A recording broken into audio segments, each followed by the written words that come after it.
Welcome to Legend Makers, the podcast where education's true heroes take center stage. Shine like a ray from the sun. There's something people look for but never can find. All right, welcome back to the Legend Makers podcast. Today we've got none other than Jill Weaver.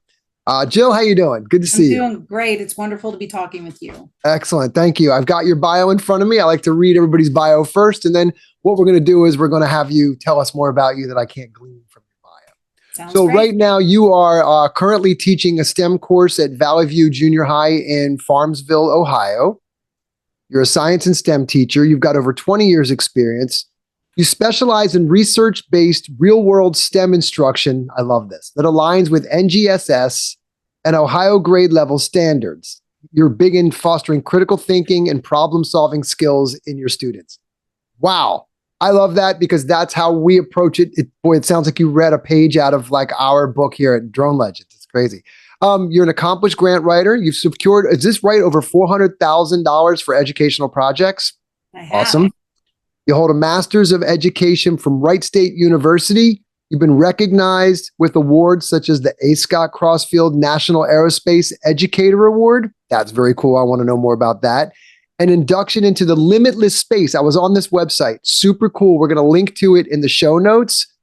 This I want to learn more about. This is neat. This Limitless Space Institute's inaugural class of educational ambassadors. So there's something called Limitless Space, which is all about humans becoming a spacefaring People. society, people, Yes. cult, right? Wow. Yes. Super cool. So with that said, tell us about yourself that I didn't read from that bio. What else don't we know about you that we should know? Well, I am a mother of 5. We now have 10 grandchildren, and I've been doing this a long time. So when my kids finally were in school, I wasn't sure what to do with myself. And so, of course, I went to school with them and volunteered and did all those things. And I'm like, I think I should be doing this.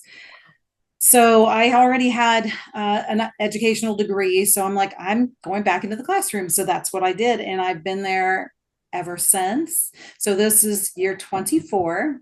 Wow. Yeah. So previous Cool. career to this, I was in medical technology and now in the classroom. So that's Oh, you're in medical tech. What kind of when we say medical technology, what were you doing? So I was assisting surgical. Okay. Surgical system. Wow.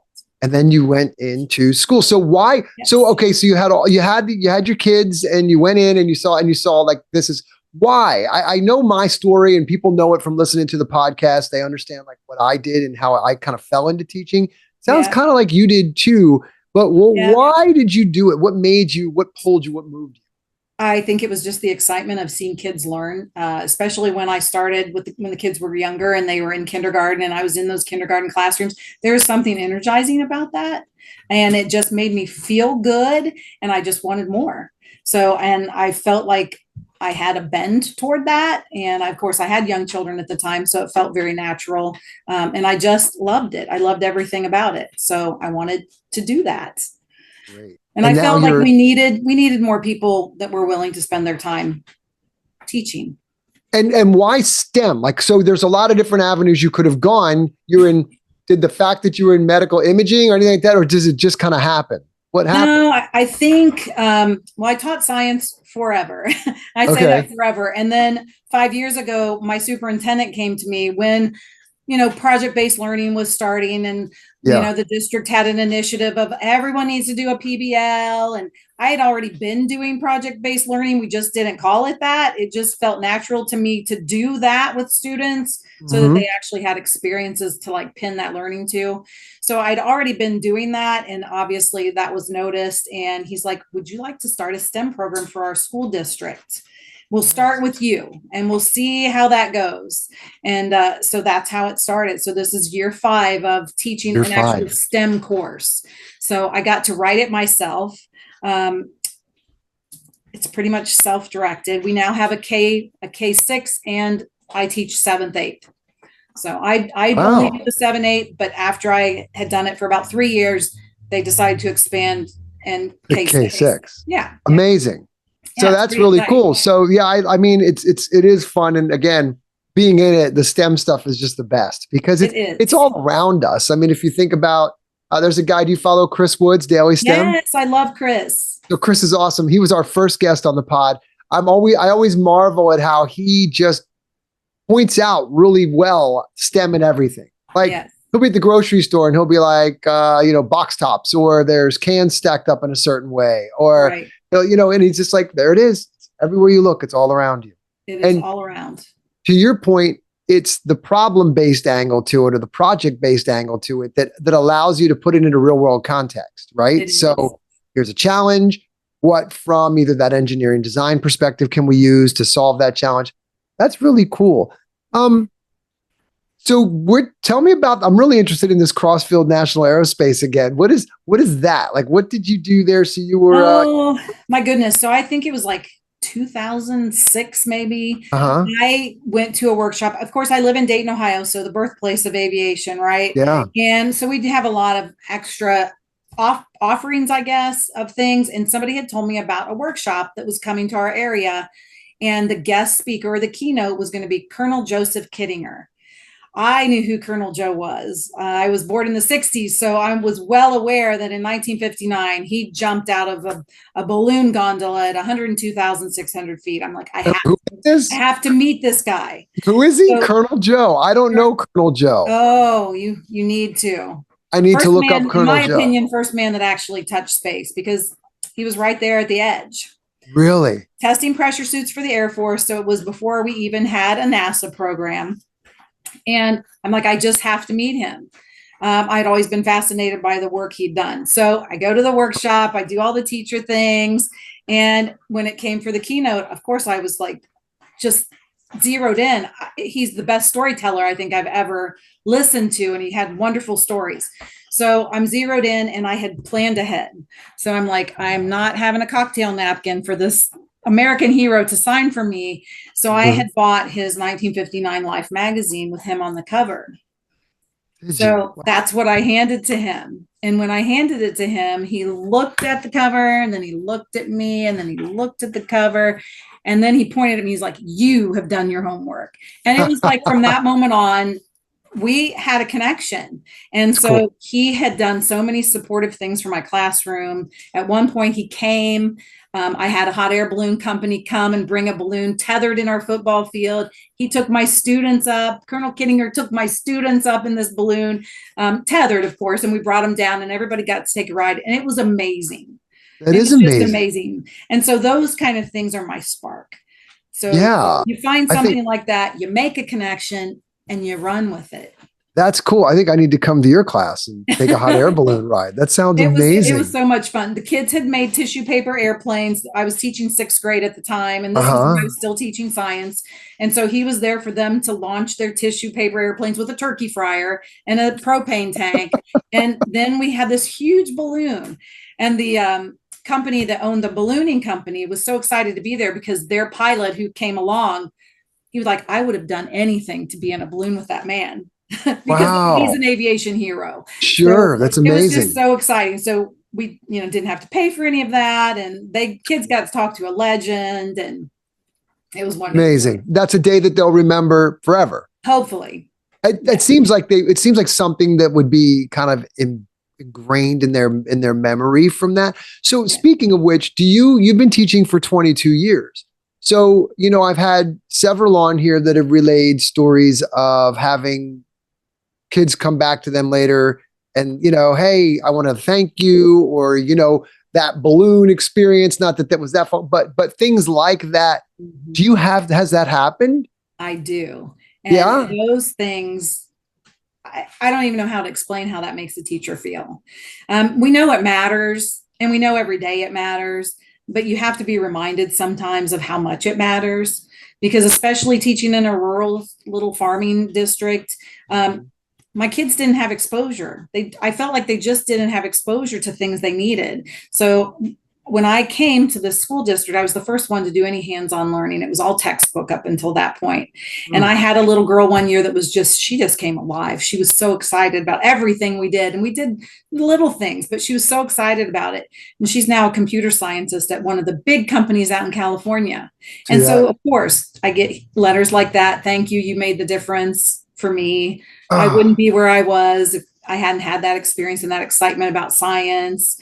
So it's those kind of things. I have students that are pilots now. I think I have nine students that are now pilots. One that's 9 pilots. one that's teaching aerospace Really? flight and all of those things for our local university. So those things make it for me. They just make me feel like it makes a difference. And if you give kids the exposure, then they're going to have memories and they're going to have goals and ideas of what they might want to do that they wouldn't have had before.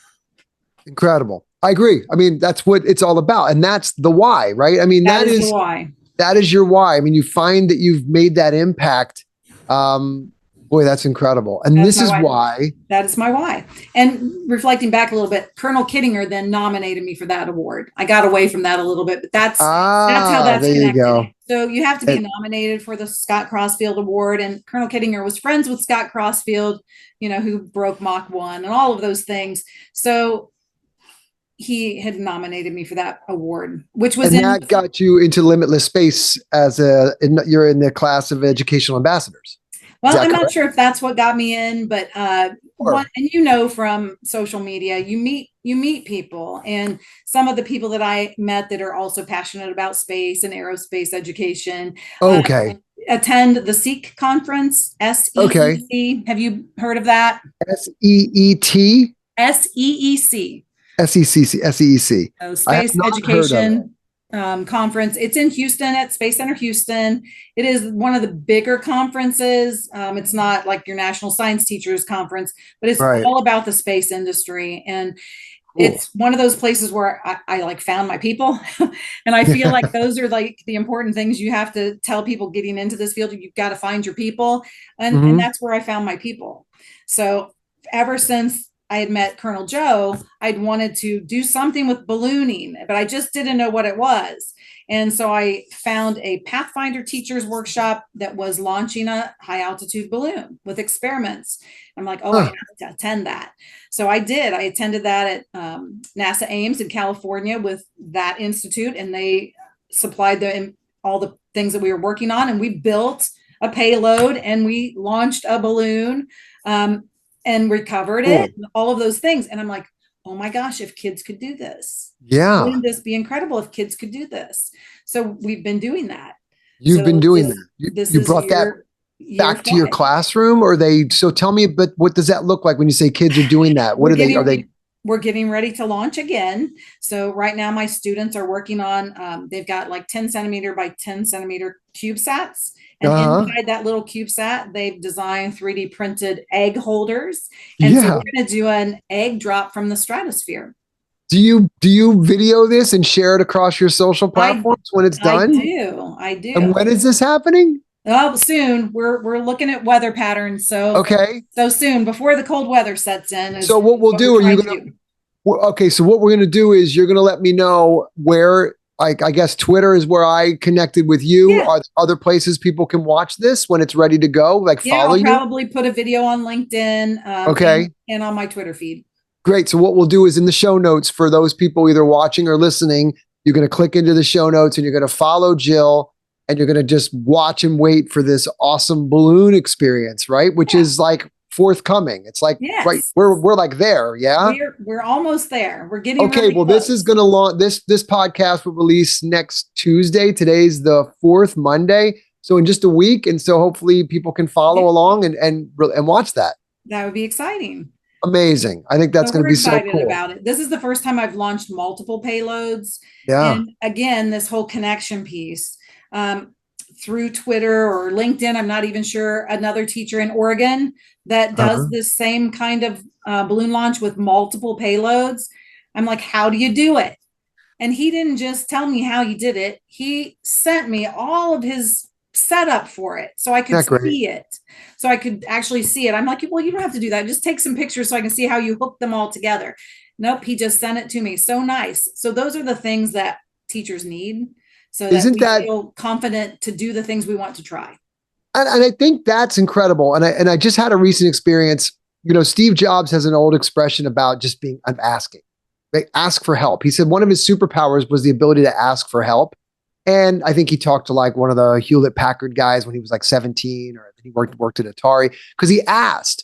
And a lot of people are so afraid of asking, But like in your experience, and I've had one recently where I kind of took that to heart and asked for something. And it's amazing how willing people are to help, right? Like this That's individual that you spoke about, and we'll link to all of this stuff. Not only did he give you some advice, he gave you like the keys to the castle and said, here's how to do it. Then that gets to my next kind of question. Like if I were starting out and I didn't, I was thinking about getting into teaching, or I'm recently entered into the space, or man, I am fried and I'm thinking of leaving the space, which I think is something that we're dealing with right now. What would your advice be? But let's focus on first the two. Like I'm either entering or I'm thinking about getting into this space. What is your advice? What can we take home today that will help us? Right. Seems like you've got a lot of good information. Well, I think for entering, you have got to fill yourself. So you've got to find the things that are going to fill you up so that you just are bursting at the seams to share them with your students. So what I would tell people starting in the field is start in October. Start in October thinking about all the things that are available for teachers the following summer that you want to participate in. Start applying for them. So you've got to like think about things that are going to like excite you about what you're teaching. When I first started teaching 8th grade science, and in Ohio, our focus is volcanoes and glaciers, and we're in Ohio, and I'd never seen a volcano or a glacier. How am I supposed to teach that? Right. So I found a workshop at USGS in close to Mount Rainier, and I went. It was called Volcanoes in Your Backyard. And I spent a couple weeks there, and we hiked and we talked to the USGS, and they showed us all the things about all of those processes. And I learned. And then I was excited to go back and share what I learned with my students instead of just sharing what I got from printed resources or online resources. Like it came alive to me because I saw it. Yeah. And you use the expression, fill yourself, like find the things that really make you have to fill yourself, things that are going to make you excited to be able to share what you have had the access to.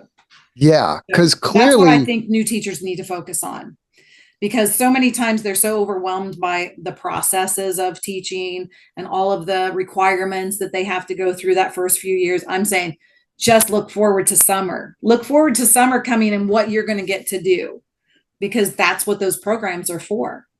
They're to feed those teachers so that they are full enough to go back and then share that with students. And what kind of programs are those? So where could somebody go? So many. Let's say I'm in New Jersey, like what would I might be looking for?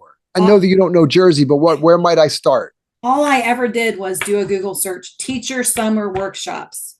Teacher summer workshops. And I started it that way. I've done, there's a dig school out in Montana where you go out and you dig fossils with paleontologists. I mean, there's so many things. I was on. And you've done that? The Joides Resolution on that ship as an educator off the coast of South Africa, all paid for. Teacher summer workshops, and all these were just from a Google of teacher summer workshops, and you find these amazing experiences. So wait a second, you went on an archaeological dig? I didn't go. I have not been to dig school yet. That's still on my list, but it's there, and I know people that have gone, and it sounds like an amazing experience. Sure does. And what was the other one you said? The ship? The Joides Resolution, they just retired that ship, but it's called School of Rock, and I believe they're still doing School of Rock experiences. But that was amazing. We looked at core samples from millions of years ago. Wow. We got to process some of those fossils from them. It was an amazing experience. Those things just wake you up as an educator. And it also wakes you up to the things that are available for students, because then I had some scientists that were willing to Zoom and talk to my students about the research they're doing and show them some of the things they were working on ship. Those are the things that will get kids excited about geology, because it might not be their favorite in 8th grade. Right. But if you can give them those things that point to something that's, hey, I could make a career out of that. Like, look how cool this is. Look how cool that is.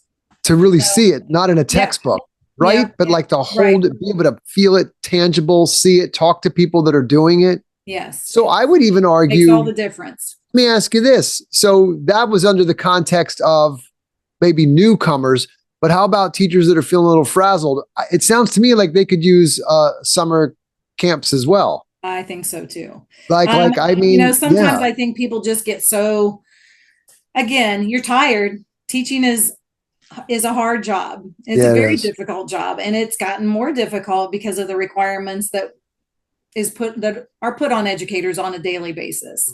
I don't think people realize how many questions you're asked every day, how many times you have to shift your focus every day, answering emails. You've got people from the office contacting you. I mean, there's just so many things.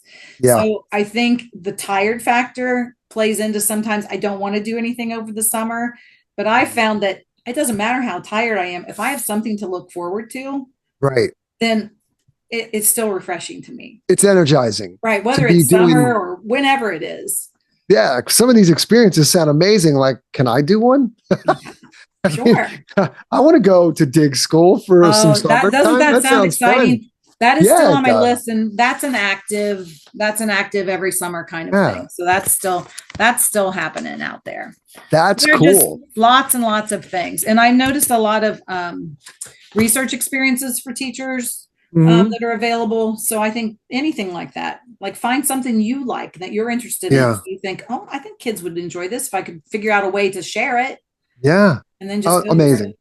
So tell me about while we're talking about all these cool experiences, I got to tell you, I was on the Limitless Space website and I started to look Yes. at it. Tell me about Limitless Space. What is it and what's the mission and how are you involved? All right. So the mission is to educate, of course, people about what is happening in the realm of space exploration. It's the next great frontier, right? Right. We've got to get on board. We're going to be putting people on the moon. We're going to be hopefully putting people on Mars. Yeah. So let's move forward with this, and we don't want to limit it to the moon and Mars. They're looking at interstellar travel. So Wow. solar sails and other ways to move mankind further out. So that's kind of the process of that. And they have some scientists there that have done some amazing work. Harold White, if you look him up, Sonny White, amazing work he's doing. Some of the things he talked about, because he's physicist so deep into it Yeah. that it's hard to like pin it down, but amazing things are happening. Over the summer, they took teachers to Nigeria and they took teachers to Brazil to educate on how do you teach kids about space. And so some of our American cohort traveled to those two locations to teach cohorts of teachers there. So it's growing and expanding, and it's just another platform to put people that are passionate together, and we write curriculum. So we go in the summer to Houston, spend a week, get together, do some tours, Axiom Space, and some of the wonderful, amazing things that are out there that are happening, and then write some curriculum that can be on that website that teachers can have access to. Is that part of being an educational ambassador? Is that It the is. role? And how does one become an educational So it ambassador? was the first year, so it was an application process, and I just applied, and we had to do Yeah. a video of all things telling, why we were excited about this, why we wanted to do it. And I was kind of not expecting to get it, but then I did. And it was Neat. really, really inspiring to go. And now when I got there, I knew some of the people that were also selected, because when you're in the community of teachers that are going to the SEEK conference and other things related to Space Foundation in Colorado have done some of those, then the names are familiar. Yeah. Cool. Really neat. But Well, going from name to working with people, and you're working with amazing educators that you like look up to, it's just strengthening. yeah. Well, your energy is like palpable through the screen. I mean, because you are passionate about this. It's so obvious that you love all of this and what you do. And I think that leads me to kind of like my next and final question for the pod is like, what are you optimistic about? And I got to tell you, I'm sure I'm going to get an earful because this is amazing. But it's easy. We talked a little bit about this before we turned on the mics. Is we live in kind of a divisive world right now. If you let it be, I choose to kind of that world and try to stay positive and focus on the good stuff. There's a lot of great stuff happening that we don't see every day. For everything that's negative that we get pushed at us, there's a million things of people doing great things in the world that we don't get to see. And I think about it in the context of education, in particular. what are you optimistic about? What excites you about the future of education or that whole? Well, I think because I was a product of the 60s, I'm excited to see where we're going. And so space exploration plays a big part in that. And I'm excited to see if I have students that end up working in those fields. I work in at the Air Force Research Labs in the summer. They have a gaming institute lab that's close by, and we bring students in that are working in the gaming industry as an internship in the summer. But I ran a little space camp for them last summer for the first time. And there just happened to be some cadets there, some Air Force cadets. And one of the cadets was like parachutist, like very into space. So he helped me do rockets with the students. And he said to me, I hope to be one of the pilots that are taking cargo back and forth from the moon.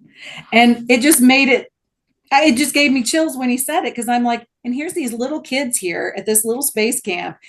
And here's somebody who wants to do that job. Yeah. He had pledged for Space Force, and I don't know if he'd gotten that, has gotten his news about his placement or not, but that's what he wanted. That's what he wanted to do. And I'm like, how exciting is the world that we are living in? So exciting. Imagine the doors that are opening. Yeah. So amazing. And you're inspiring those kind of things. It is cool. I agree with you. I'm born in the 60s. I was a little boy in the 70s and a teenager in the 80s. And so we've watched amazing things. We've seen amazing things. I remember a PC sitting in my house, because for a long story, but there was one in like the very late 70s, early 80s, and I didn't even know what to do with it. It just sat there.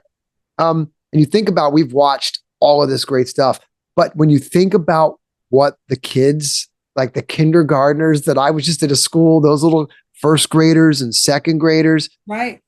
What they're going to see in the next, 10, 20, 30, 50 years, to your point, back and forth through the moon, doing cargo mining trips, all of it, colonization by 2030 or whatever, 2030. Yeah. They're going to see some really amazing stuff. AI, robotics, right? Just unbelievable stuff. And I, though we saw some great stuff, I'm sure every generation feels it's like, oh, I want to be alive to see that stuff. Yes, I do want to be alive to see I know, that. I want to see it. Like, I want to be, just go back 30 years. Can I be, 10 right now? Yeah. And my hope, I guess my hope is that getting to see that brings people together. Yeah. So I hope so. It is a huge opportunity for us to work together. I mean, the International Space Station is an example that it works. It works better when we have people's different perspectives from different countries. Yeah. Imagine space. Maybe. It's a whole new colonization. Maybe we can all get along. Yeah, I love that. On that note, I'm going to wrap. That is great. I could talk to you forever. You're really you have so many interesting stories. You've done so many great things. I got to tell you, teaching these summer workshops is like the big nugget. Like for me, hearing this, we talked about a lot of great things. Your enthusiasm for what you do, you can feel it. Hopefully people can feel it through the audio and the video, and it empowers and excites people.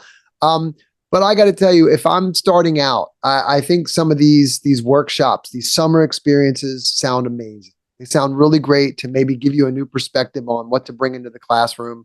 Meeting people like Colonel Joe and getting them to come to your school and give kids hot air balloon rides. Incredible. Like really incredible. So I want to thank you for today. This has been an amazing conversation. I keep saying this. I thought I had a great job with Drone Legends. This podcast is like the gig. I talked to some Dustin Goldie. His pod drops tomorrow. Got to check it out. This guy's he's on fire. He's amazing. He's a cattle farmer, STEM teacher. He owns his own frozen beef company. He's like, the guy is like on a 2,500 RPM all the time. He's amazing, right? You love him. He's great. So, I met some great people. Every week is a new, interesting person that I get to talk to. So thank you so much. Are there any final words you want to say to anybody out there listening? Well, I think we just need to hook up. The more All we right. hook up and the more people are in your pod, the better we're all going to be. Agreed. So everybody's going to follow you on Twitter and LinkedIn. We're going to watch your egg drop, your balloon. Yeah. We're going to check that out. We're not going to the moon, video. but the stratosphere is our goal. We're going to the Break stratosphere. 100K. And, That's what we're trying to do. and it's one of those days those kids are going to the moon. That's all right, Jill. Thank you so much. You're Awesome. welcome. All right. Stage.